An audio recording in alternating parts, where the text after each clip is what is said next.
Hey friends, it is a beautiful day in the neighborhood today, which essentially means it's a beautiful day to work on transmissions. So that's what we're going to do today. We're going to work on our transmission. I need to get this done. No Name Nationals is like 41 days away. I don't know. Pretty darn close. So anyway, I just wanted to sort of tell you a little bit about where we're at here. We're getting close to get all this stick together and stick back in the buggy. So we're gonna make it. It's just gonna be as usual in cultured redneck fashion by the hair of our chinny chin chin. So let's look at this. So I've got a lot of my stuff sitting out ready to rock and roll with getting that in our transaxle. But I thought I'd give you a quick little update where we're at on it. So this is our whole gear stack and gear carrier that is just ready to roll. I've cleaned it, gave it a good solvent bath, cleaned it up real good. Everything's working well, sort of lubricated it. And we're gonna stick this guy in here. And now I've got these side covers just sort of sticking on here. They ain't together yet because we're not to that point, but I want to just give you a little rundown. The plan is to stick a steel side, or not steel, aluminum HD side cover on this side only. That's only really where you need it. You don't technically have to have it. A lot of guys will put it on this side, but your force isn't on that side, so I'm not doing it. I'm sticking with a stock one there. No big deal. And I'm using a 71, 72 case. I think this is probably a 71. I thought I had a 72, but it's a 71. Not a lot of difference. Which means we've updated from the 4-bolt pinion bearing to the large nut pinion bearing. I like these better. It's just a personal preference. To each their own. And that essentially updates us to the the late model style throwout bearing with a late model style pressure plate and clutch. I like these better. I think it was an improvement on the other one, but there's nothing wrong with the other. And one thing else I did, not that it's required, but I added a gusset down here. A lot of your torque is forced downward on the Volkswagen Transaxle. That is whenever you've got a rear engine. Now, mid-engine is completely different. Mid-engine, you'd have your ring gear on this side, and the force would be coming up here, so you'd need a gusset over there. But it's really not, this is not a performance build, and so it's not even really required, but I've got it there in case. I just don't want any flexing whatsoever, that magnesium case. So it's just a little added insurance. You didn't have to do it, but let's go back to this late model shaft. So I didn't have, this is a 16 millimeter side shaft, and I didn't have a specimen that had the late model style forks. And with that said, I just made my own.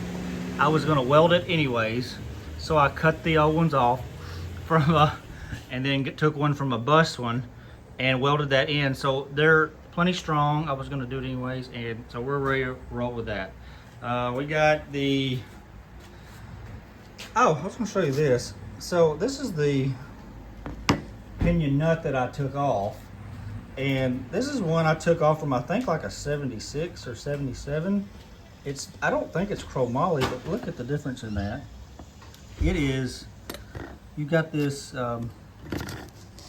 gap in there where you can peen that. Usually somebody goes in there and peens that to this little notch. I'm not going to do that. I use blue Loctite on those, and I didn't buy a chromoly. I have before and used those, but yeah, you don't have to have it. This looks to me stronger, so I'm going back with a used one here, and I'm going to Loctite that baby to this, torque it down to 60. And to do that, if you're going to do this kind of work, you have to have this special nut, and it's not cheap. So think about that before you get into a project, but you have to have it to do it right. Yes, so this we can't do today, but I'm going to tell you about it. So I had to update to this is what's called a super diff for those that are not familiar with it. super differential. I don't have the stock one out here, but the stock one is kind of open and only has one shaft for 2 spider gears.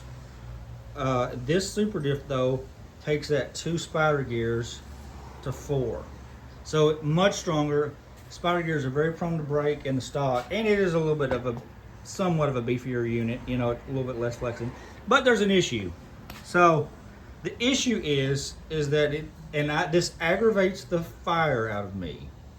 But in its original design, it doesn't give adequate flow of gear oil to your side gears and your fulcrum plates. So what have I had to do? This is what everybody does. You see the size of that hole right there? That hole there was a hole about that size right here alone, just a sharp hole, and that is what they give you to scoop up oil in there. Well, it's not exactly adequate. So a lot of guys, what they have to do, I've gone in and I've drilled it at an angle with a drill press. Then I've gone in and I have I didn't show all this because this is tedious work, gone in with a burr and cleaned all that out. And I know what you're thinking, oh, you're weakening that, but no, you're really not. Essentially what I'm doing is I'm creating a path that it just allows the oil flow, and it'll hit this paddle and just send it in there a lot better than the original. Now I've had to I'm not completely done with this. You see that little tiny hole right there? I began drilling these out as well. You probably can't tell that, but I'm getting ready to take my burr and go in there and clean that out, make another slot on both sides. You know what? It sucks. I don't like it. You'd think that something's been out since the 70s that they would have fixed this, but whoever's got the CAD drawing to that and the stuff is lazy and they haven't updated it. So whatever. And I'm gonna have to drill a hole in the side cover plates to help with that too. It's just, if you're gonna play, you're gonna have to pay one way or the other in work or money, and usually both. So yeah, that's where we're at. So all I'm gonna do, I'm being sent on a task as we speak, behind the scenes here. I got to mow, and what we're gonna do is to get that in here, we have to take this heat gun, take these side covers off, heat that baby up. That magnesium will expand and will allow us to slip this in there. So that'll be the next thing we do. So I'm gonna go mow, guys. I'll be back in a sec. Well, hell, just as I was getting off the video, Mr. FedEx man dropped me off a little package from CIP1, all the way from Canada. I didn't expect it to come in today, but nevertheless, look what he brought me. All right, we got us a 1,700 pound stage 1 clutch to go with our Transaxle. I've got a 2100 stage 2, but I learned last year a hard lesson that was too much clutch for old Smurfmobile. So we are going with the 1,700 pound stage 1. Should be just right. Oh, and we're going to get to put this together faster than I thought. I got my side gears. I don't want to even talk. Don't even ask me how much those cost. I'm mad that I've got to replace them anyways. But my other were pitted, if you saw the video. And 2 extra spider gears to complement 2 other spider gears that I bought previously. Anyway, man, this is gonna happen. Gonna happen fast. All right, guys. See ya. Alrighty, we're back at it.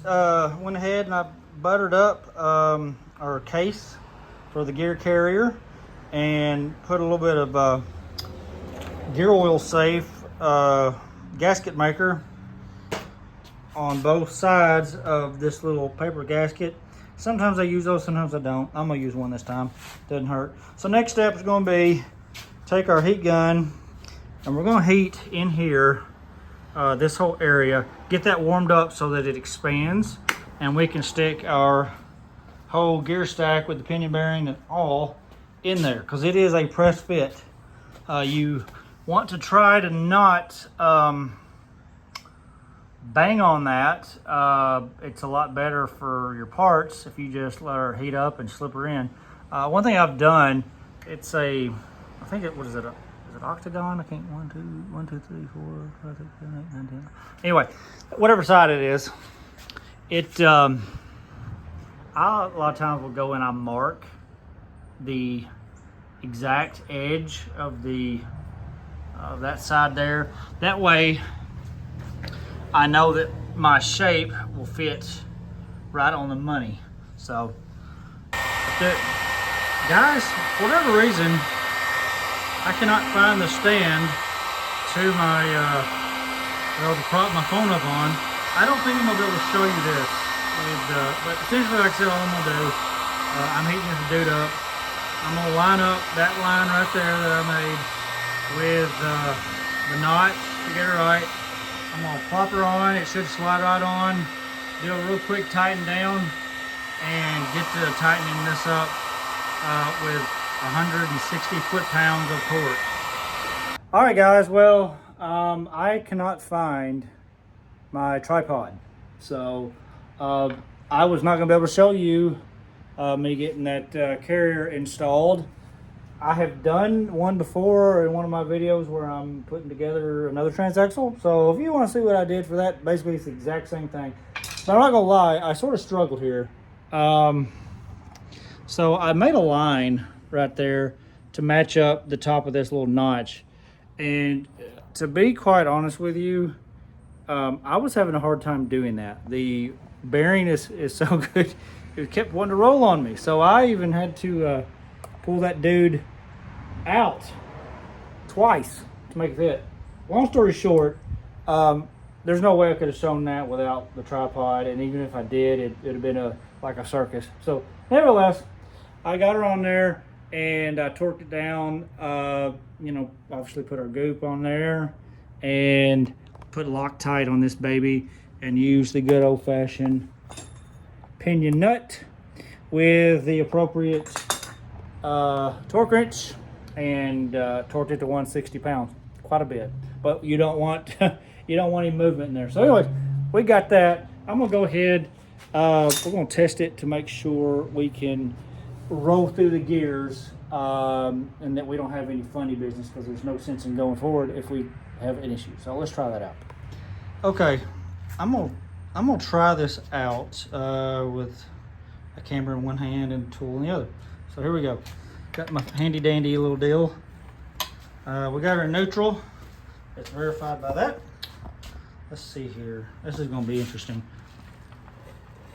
Well, it certainly sounds good. We're not hearing any bearing noise now, are we? All right, let's see here. Let's go to, I have to, well, let's just start at the bottom. Let's go to reverse. Okay. It is flowing in the opposite direction. Pretty smooth. All right, fine. This is hard to do one-handed.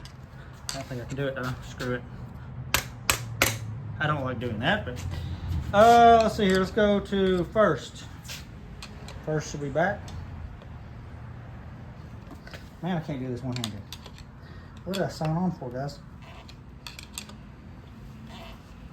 There we go. She's in first. Turn her over. Yep, looks good. Turning that correct way. Let's pop that baby into second, which will be all the way out. There we go. I think that's right. Yeah. Put that all the way out. A little faster. Still sounds good. Fantastic. I like it. I like it. Now, let's do the old one-handed. Like I said, I don't like doing that. All right, third would be back, I think. There we go.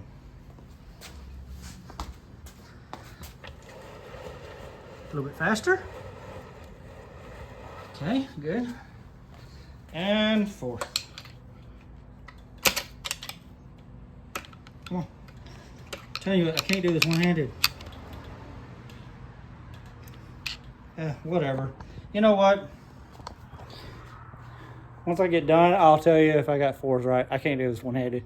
Anyways, we'll go ahead and do that and put on the nose cone. Sorry for the making you puke there. Okay, so now I'm gonna go ahead and do the nose cone stuff. Trust me, I got 4th and 3rd fine. Everything's rolling through the gears good. So I'm gonna do something right now that not everybody does, but I'm a big believer in it. I like this little bearing. I don't know what you call that, retainer? Bearing plate, I don't know. You can get them at Dune Buggy Warehouse, CIP1, most all the carriers carry them. See what it does? It essentially holds in this bearing, which by the way, the bearing is pressed into the carrier here and here. Of course, this one's held with this little nut, but this guy's pressed. It's not uncommon for that to start popping out when things get worn out. Well, this helps that. It'll hold it in there, retain that bearing in there with the pressure of the nose cone on there. Same thing with here. I just like it. So it can't hurt, right? The only complaint is that perhaps I don't remember what the thickness is. It's not much. For my application, it ain't gonna hurt a thing, I don't think. The only issue might be is this guy right here, which I'm gonna replace. It'll essentially put you, I guess, displace you that much more millimeters or 1/4 of a millimeter, whatever it is, and could make your reverse light switch not work. So I think I'm gonna go for it, and if that becomes a problem, because I am gonna have a reverse light in this, I'll just stick me a smaller copper washer in there, and maybe that'll fix it. If you're running a Beetle, a car, you might have some linkage problems, but I'm in a buggy, it ain't gonna matter. So I'm gonna do it. All right, guys, we went ahead and got the nose cone on, put a little gasket on there with our little, I guess you call it the bearing plate deal, the retainer. I don't know what I'm talking about. Anyways, I got it on. I apologize. I didn't really show you a whole lot. To be honest with you, there are hundreds of Volkswagen videos of guys putting this stuff together. While I like to teach and show how I do things, there are lots of guys that do a lot better than I. So I'm just showing you what I did. That does it for this part of the box. Next, we'll move on to bigger and better things and do the whole ring gear and all that shim action. My favorite part. You know, one thing I noticed, these are a little rounded out. This is another. I picked this one because it had this one had the reverse switch. I hope that's not going to be a problem. I'm going to I may have to bush that. I'll see how my little bracket, how it fits on there. We'll see. Anyway, so that's all I'm going to do for this video. I think I've shown you all I can show you. We'll pick up later on. All right. Thanks, guys. We'll see you next video.